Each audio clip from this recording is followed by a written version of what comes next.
Hello everyone. In this presentation, the rules pertaining to the territorial and extraterritorial operation of the provisions of the Samhita have been explained.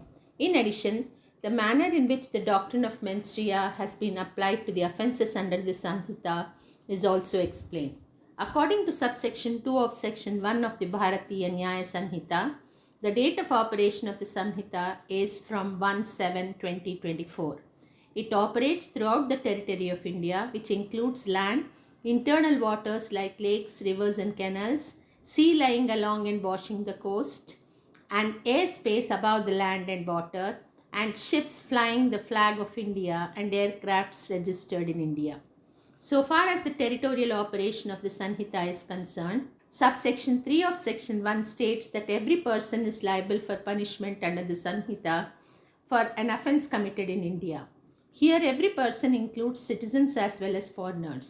Nationality of the offender and the physical presence is not taken into account if the offence is committed within India. That is, the elements of the offence are completed within the territory of India. For example, when a person in America induces a person in India to deliver property to his agent in India by deception, and the person so induced delivers the property to the said agent, the elements of the offence of cheating have taken place in India, and therefore, even if the offender is an American citizen and caused the offence to be committed from America, when his presence can be procured in India, he is subject to the jurisdiction of our criminal courts.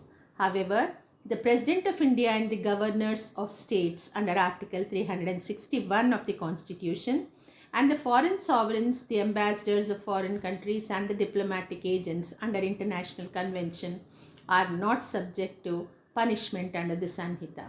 Regarding extraterritorial operations, subsection 4 of section 1 gives jurisdiction to courts to try an offence committed by a person beyond the territory of India, provided he is subject to the Indian law.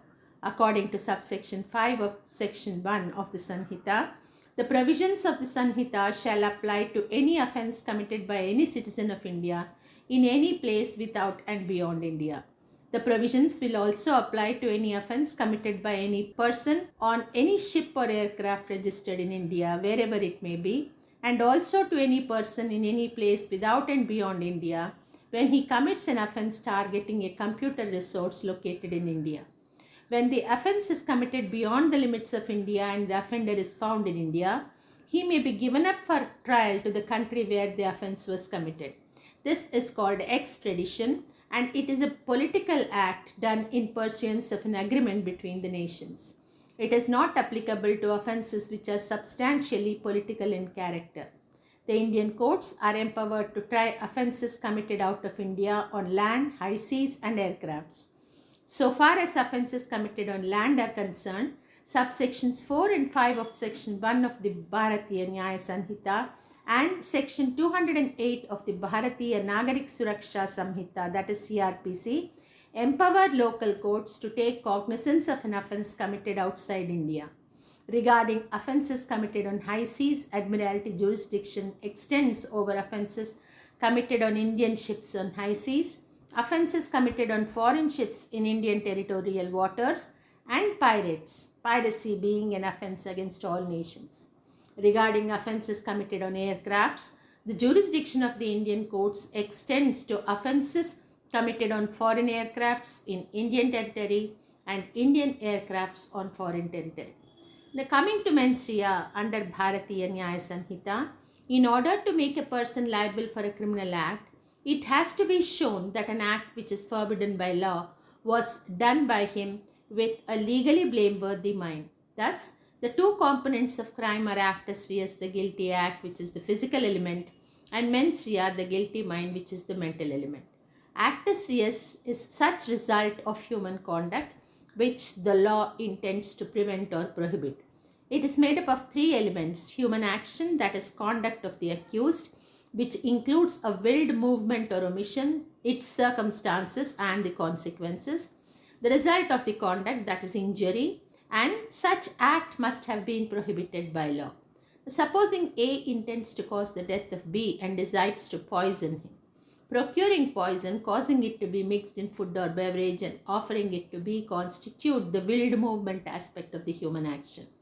Accepting the food or beverage by B and consuming it constitutes the circumstances aspect, and suffering injury by B due to consuming poisoned food is the consequence aspect of the human action. The result of the act would be the death or serious illness leading to the death of B. Causing the death of a person by intentionally poisoning him is prohibited by the penal law in India. Thus, this sequence of events constitutes the actus reus of the offence. Failure on the part of B to turn up at A's place, B not consuming the food because he had to leave A's place due to some emergency, or the poison being adulterated becomes innocuous are circumstances which leaves the actus reus of the offence incomplete. In such cases, A cannot be held liable for murder though he intended it and did certain acts towards the commission of the offence. Now, coming to mens rea, it is a blameworthy mental condition, the absence of which on any particular occasion negatives the contention of crime. Mens rea could be in the form of intention, which is the desire to bring about certain consequences or desire to do an act.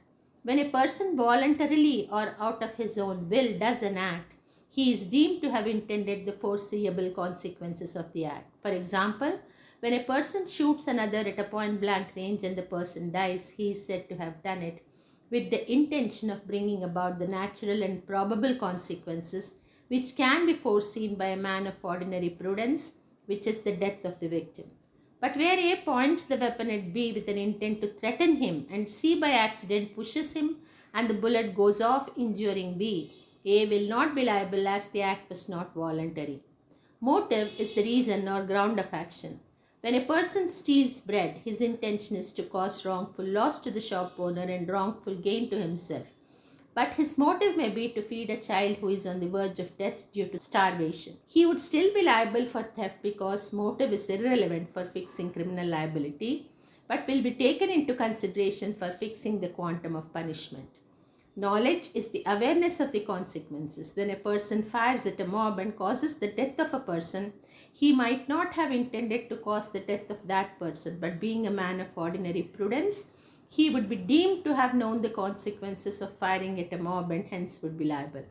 Recklessness is where a person foresees the consequences of his conduct, does not desire it, but is quite indifferent to the consequences.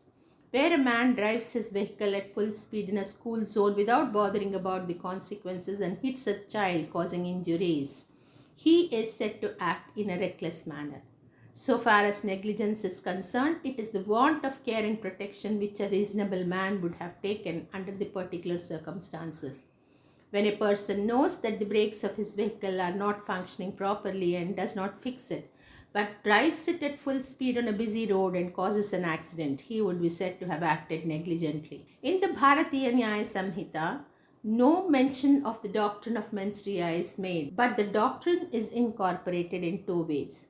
One way is by including the concept in the provisions relating to general exceptions in chapter 3, running from sections 14 to 44, wherein situations which when proved would negative the existence of mens rea are provided.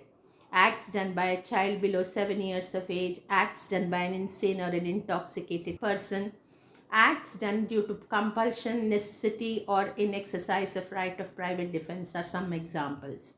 The other way in which mens rea is given effect to is by including mens rea required for the offence in the definition of the offence, by using terms denoting the mens rea required for the offence like dishonestly, fraudulently, voluntarily, intentionally, knowingly, rashly, and negligently, etc. The definitions of some of which are provided under various subsections of section 2 of the Samhita. For example, in theft, which is defined under section 303 of the Samhita, the mens rea that is required to constitute the offence is dishonest intention, that is, an intention to cause wrongful gain or wrongful loss to another person. When the definition does not include mens rea, it means that the liability is strict. For example, in kidnapping from lawful guardianship, which is defined under section 137 of the Samhita, taking or enticing a minor out of the keeping of the guardian without his consent is an offence.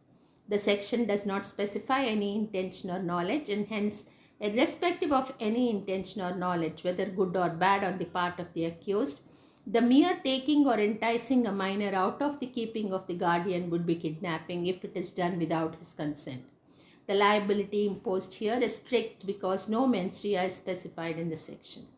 This, in brief, is about the territorial and extraterritorial operation of the provisions of the Sanhita and the manner in which the doctrine of mens rea is given effect to under the Sanhita. Thank you.